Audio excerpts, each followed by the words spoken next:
Well, good morning, dear Seacrest friends, and hi there. This is Rabbi Leah coming to you this beautiful Tuesday morning. I have a bit of a hoarse throat, and I have not gotten much sleep the last couple of days, but all for a good reason. I was blessed with a magnificent grandson on Sunday afternoon. His name is Emmett Bodie Shapiro. He weighed in at 6 pounds, 12 ounces, and 19 and a half inches.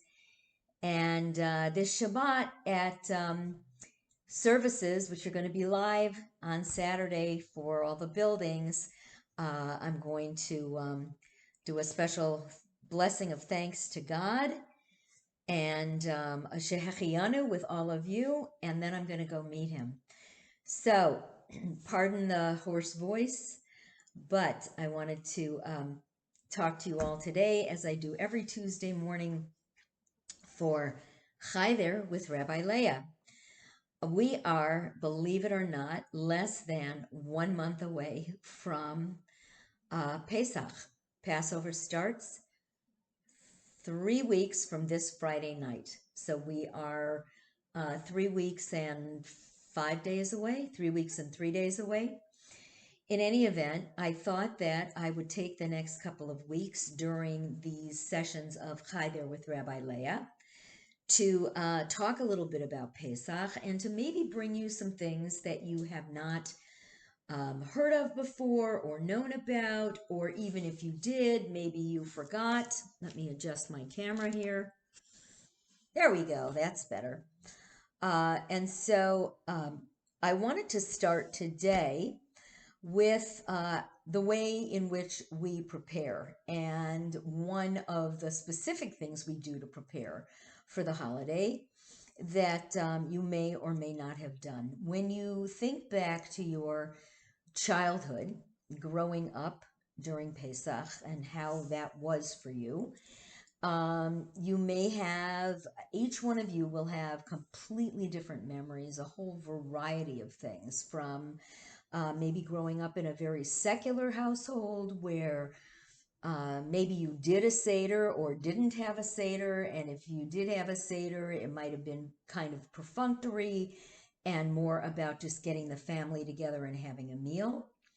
Or it might have been that you grew up in a relatively observant household, in which case preparations would have begun weeks in advance. The cleaning, the cooking, um, maybe maybe not so much cooking because the house had to be completely koshered before the cooking could be done. But it is a very busy time in a Jewish household. And when I think of spring cleaning, I always think of Pesach because we know that it's during that time that that we are really getting ourselves ready. So it's not only a spring cleaning and a deep and thorough cleaning of our surroundings, the homes in which we live, maybe the offices that we have, certainly the dining rooms and the kitchen at Seacrest will go through an intensive scrubbing, changing of dishes, and so on. But it is also a cleaning of one's soul. Not dissimilar from what we do at Rosh Hashanah, where we take an accounting of our soul, we look at the past year, we clean the chametz out of our lives, out of our daily lives, and out of the lives that we want to live into the future. So we're going to talk a little bit about what that cleaning of chametz looks like, and some other preparations. And then the next couple of Tuesdays during this program, I'm going to talk more specifically about other customs during Pesach, and most importantly, kashrut during Pesach, because questions come up every year, and I want to be able to not discourage the asking of questions, but hopefully disseminate some information that will help you understand our own um, practices at Seacrest, why we do things the way we do them, and then how we are going to celebrate this year.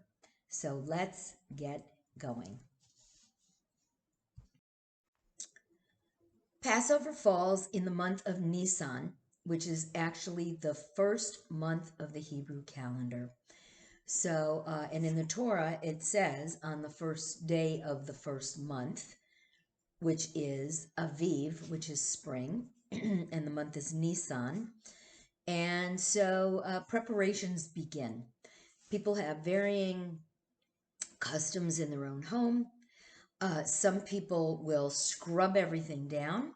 Some people will remove all the chametz from their home and put it in a separate part of the house, possibly the garage, the basement, or they will get it out of the house completely. If you are in an Orthodox household, you certainly are not going to keep any of it in your home. This year Pesach starts. The first Seder is on the evening of Saturday, the 27th of April. And on that night, we will have our first Seder, followed the following morning, on Sunday morning, with a service. So it will be a special festival service. I hope that you all will come. It will be at 10 o'clock. So in order to prepare, we go through a process known as bidikat chametz, or bidikas chametz, if you prefer to use a Yiddish accent. And that is the search right before the holiday for any chametz that might be in the home. Now, chametz is defined as leavened food items. So we're talking about anything that was risen with some sort of an agent that made it rise. So for the most part, we are talking about breads, cookies, crackers, certain types of chips, and so on and so forth. And the search that we do, this bidikat chametz, is symbolic in nature. It is not really designed to make sure that every crumb has been found, because we understand that we are human beings and our eyes are only so good, and somewhere hidden in a couch cushion or under a chair or in our bed or wherever it might be, God forbid, there is a cracker crumb or a little piece of a bagel that we were munching on or whatever. So this bidikat chametz, this search for the chametz, is a symbolic way in which we collect the last tiny little remnants of any chametz that might be in our home. And it takes place the evening before Passover, so the night of the 14th of the Hebrew month of Nisan. Now here's the problem that we have. When Pesach starts on a Saturday night, obviously you cannot collect chametz on a Friday night, and this will become clear to you when I describe what we do when we search for the chametz. So it is moved instead to Thursday night. We will be doing it Friday morning. We're going to meet out on the AVS patio, and we're going to do it on Friday morning at Seacrest. So we're not going to do it in the evening before, we'll do it the morning before. And again, you can't have a Pesach on a Friday night because you cannot prepare for both Shabbos and a holiday at the same time. So we can have a Pesach on a Saturday night, which we do this year, but not on a Friday night because you would not be able to prepare for the Seder the following day. So Saturday night is Seder. That's our first Seder. And normally we would go around with a candle the night before, but we're doing it on Friday morning. So this is what happens. You light a candle. You can have electric lights on, or you can use flashlights. In my family, we always did it by candlelight because it was kind of a mysterious, fun way to do it. And there's a blessing that is recited if the search is performed on the 14th of Nisan, which it won't be this year, but not earlier if the search has to be performed for other reasons. And the reason for that is that in Judaism, it is not permitted to do a blessing in vain, which is known as a bracha levatala. In other words, if you're not gonna find chametz in the house, you can't do a blessing for the chametz that's found. It's the same reason that we don't say a motzi without taking a piece of bread, or do a kiddush without taking a sip of something, because we must follow the act of the bracha. We must say the bracha and then follow it immediately with the act that we have blessed. In addition to a candle or a flashlight, there is some other equipment that is needed, and that is a feather. And the feather is used, believe it or not, traditionally as the implement to egg the challah. So a lot of people will put a coating, a glazing of egg onto the top of their challah before it's baked or while it's baking.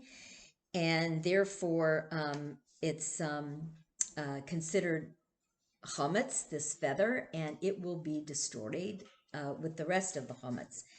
And there is a wooden spoon that is used because wooden spoons cannot be koshered. So unlike a metal implement, a ceramic implement, or or glass, wood cannot be koshered because of the grains in the wood. The whatever it is used for, whether it is for a meat dish or a dairy dish, that seeps into the wood in a way that it cannot be completely koshered. So wood is either milchik or fleshik. You may not have known that. So don't stir your pot roast with the same wooden spoon that you stir your souffle. Okay, so we have a candle and we have a feather, and then we have this wooden spoon.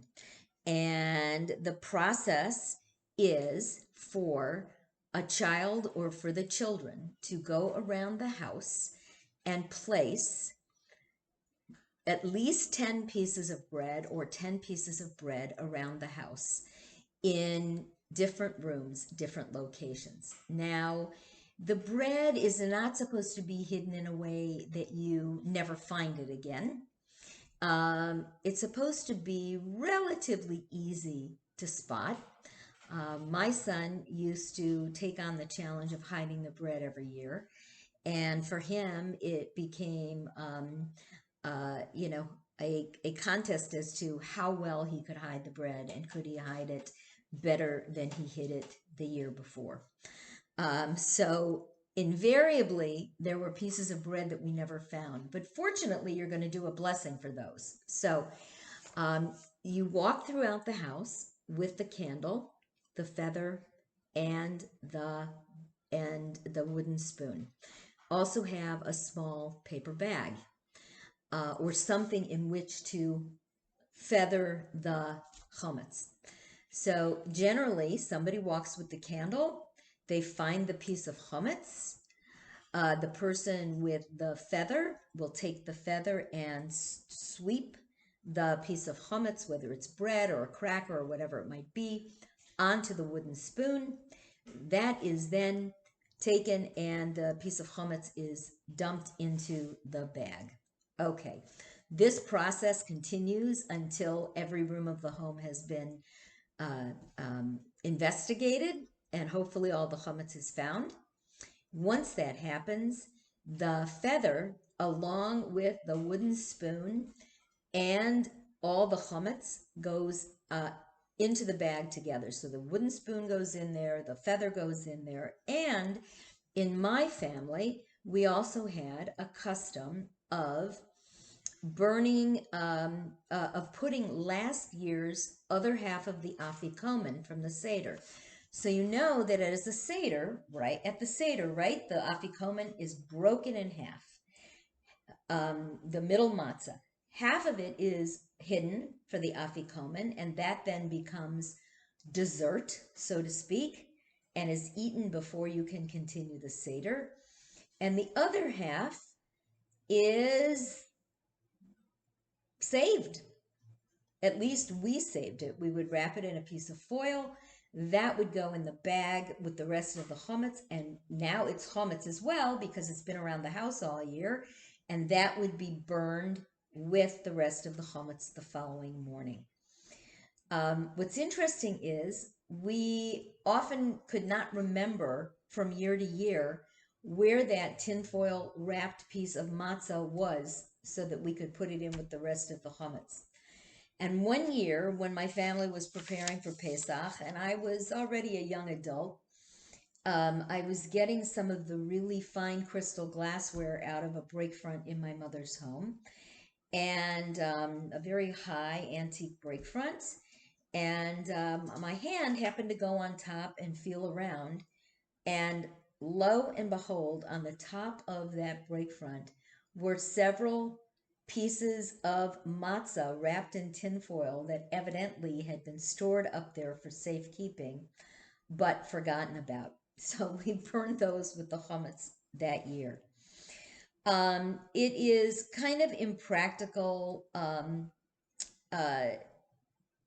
for everybody to have these tools, but at least put a piece of chametz in every room in the house where chametz may be found. So, if you don't eat in your bathroom, you're not going to find chametz in the bathroom. If you don't eat in your laundry room, you're not going to find chametz in your laundry room. But you eat in your kitchen and you eat in your dining room, and some people eat in their bedroom, some people eat in their living room or a family room. And so those are the rooms where you want to hide a little piece of chametz.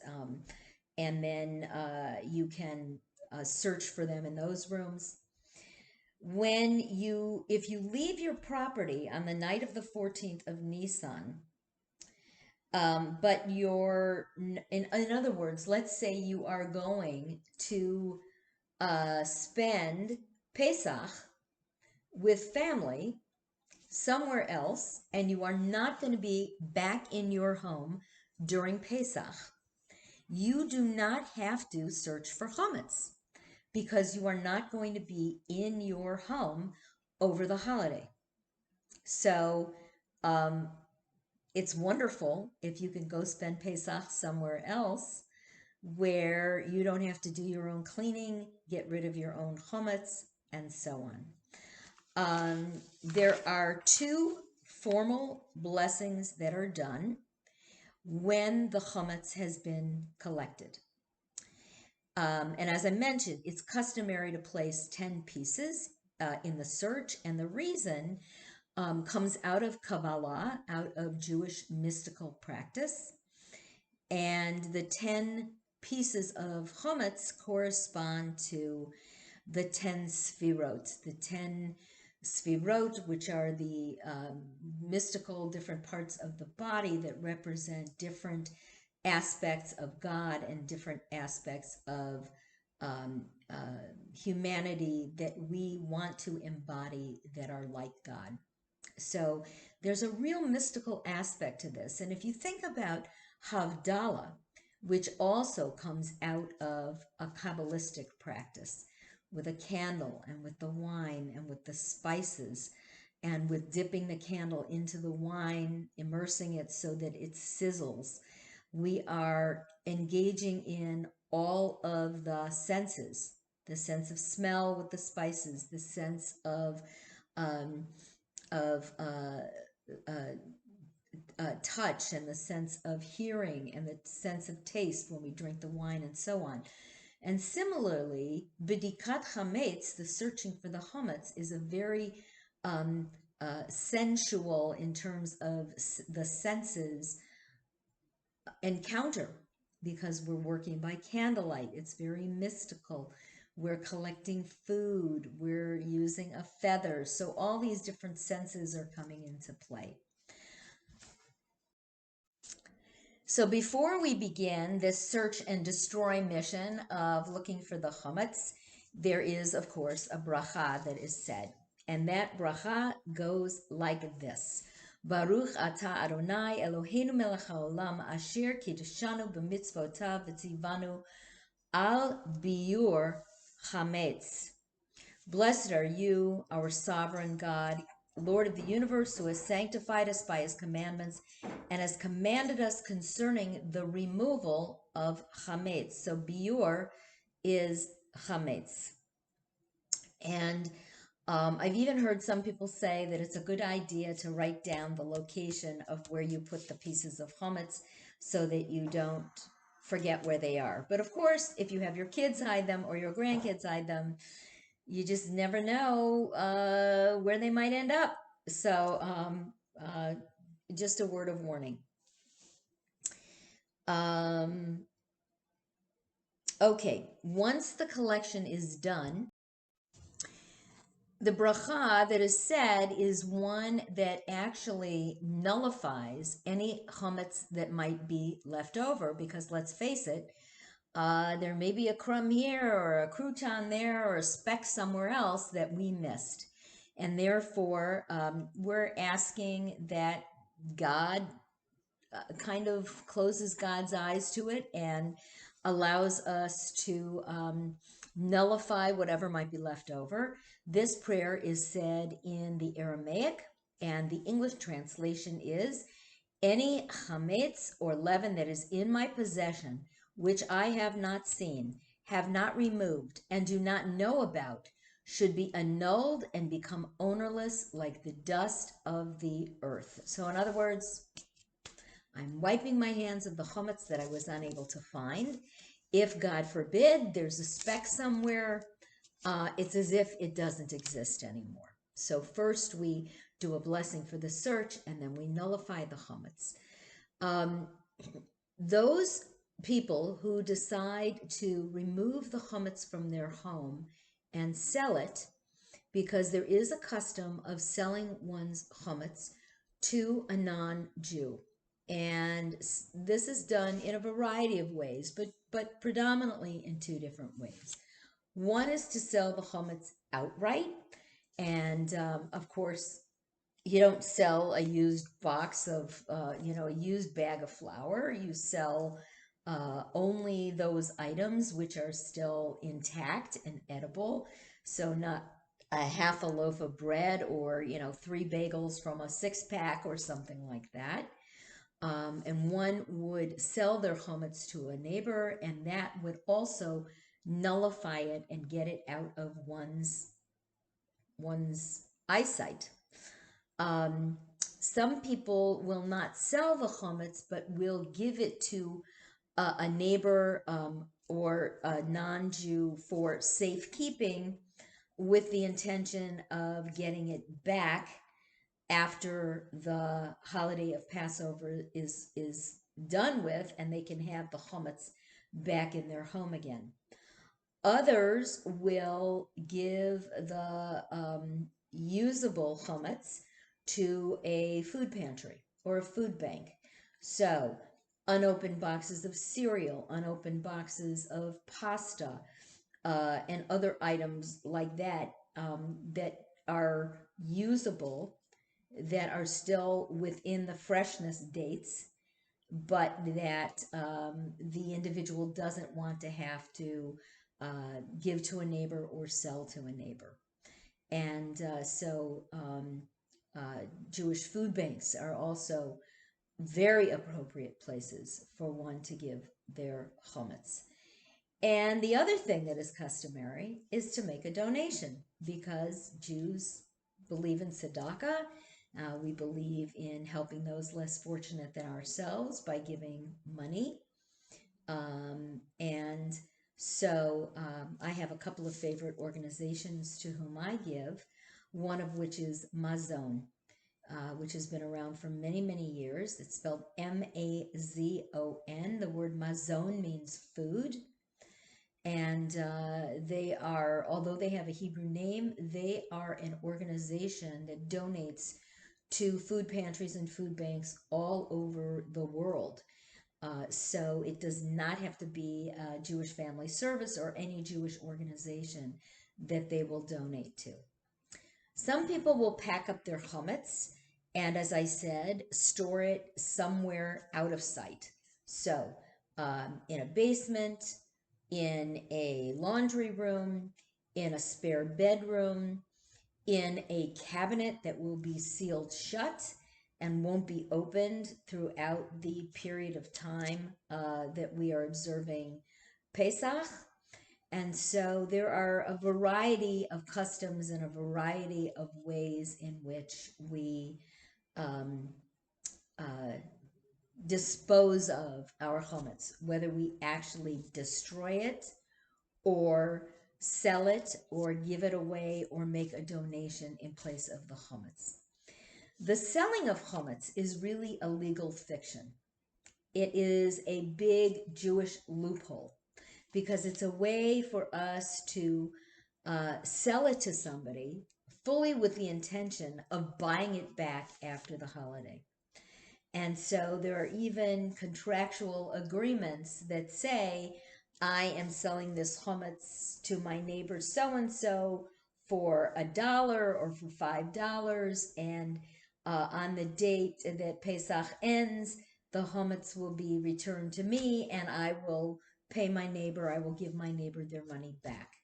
So there are a whole variety of ways of biur chametz and of looking for the chametz, as well as nullifying the chametz once it is out of our possession. So I just thought I would bring those to your attention. And remember, at Seacrest on Thursday, Friday, the 26th, hang on, let me get my calendar out and make sure that I am giving you the correct dates. On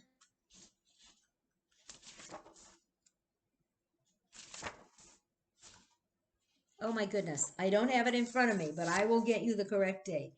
I believe that we will be doing this on Friday the 26th in the morning out on the AVS patio. If that changes, I will let you know. But thank you for joining me today for this session of Hi There with Rabbi Leah. If you have questions about Pesach, it can be about anything, about Haggadah, about the Seder, about dietary laws, about searching for chametz, about why two Seders, why do we do two Seders, why, why 7 days or why 8 days. All these questions come into play. I hope to be giving you as many answers over the next 4 weeks before the holiday as possible. But if you have a burning question, by all means, write it down, give it to your life enrichment person in your building, or to me when you see me, or put it in my mailbox, and I'll be happy to answer as many questions as I can before the holiday. In the meantime, I want to wish you a beautiful day. I will share pictures, hopefully, of my new grandchild when I see you all. He is pretty special, but of course, I'm the bubby, so I'm going to think he's special. And for now, lehitraot from Hi There with Rabbi Leah. I will see you all soon. Bye-bye.